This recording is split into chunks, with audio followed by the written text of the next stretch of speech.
কত বছর বয়স থেকে রোজা ফরজ করা হয়েছে।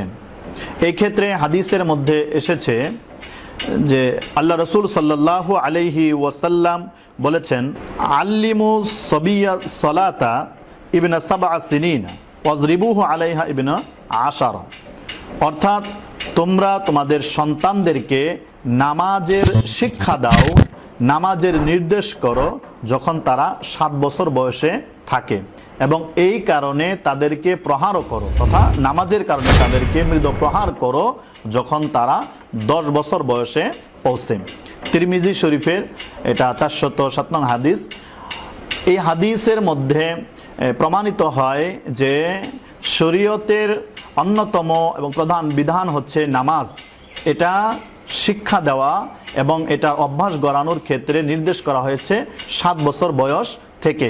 এবং এই নামাজ যদি 7 বছর বয়স থেকে কোনো সন্তান না পালন করে, তাহলে 10 বছর বয়সে তাকে জোর তাকিদ দিয়ে, মৃদু আঘাত দিয়ে তথা প্রহার করে হলেও নামাজের অভ্যাস গড়ানোর কথা তাকিদ দেওয়া হয়েছে।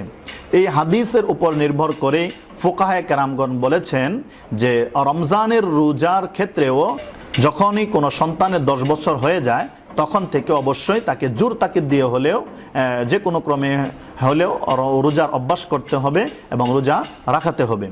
এবং যদি রমজান মাসে তার 10 বছর পূর্ণ হয় নাই, এর আগেও যদি তার শরীরের গঠন এত বড় হয় এবং এত সুস্থ সবল হয় যেটা রোজা রাখলে তার কোনো ক্ষতি হবে না, তাহলে 10 বছর আগেও রোজার অভ্যাস করানো এটা পিতামাতার উপরে দায়িত্ব।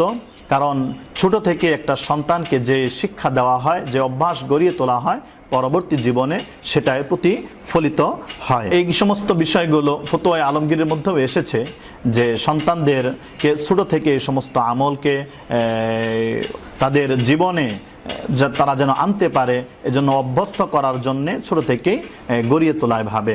সুতরাং আমরা আমাদের সন্তানদেরকে যখনই 10 বছর বয়স হব তখন থেকে আমরা তাদেরকে নামাজ এবং রোজার জন্য তাকিদ দিব এবং প্রয়োজন পড়লে তাদেরকে একটু শাসন করব এবং মৃদু আঘাত করব, প্রহার করব। আল্লাহ রাব্বুল আলামিন আমাদেরকে বিষয়গুলোর উপরে লক্ষ্যপাত করে আমাদের সন্তানগুলোকে শরিয়াহ মোতাবেক জীবনকে যেন পরিচালিত করতে পারি, এরকম তৌফিক দান করুন। আমিন।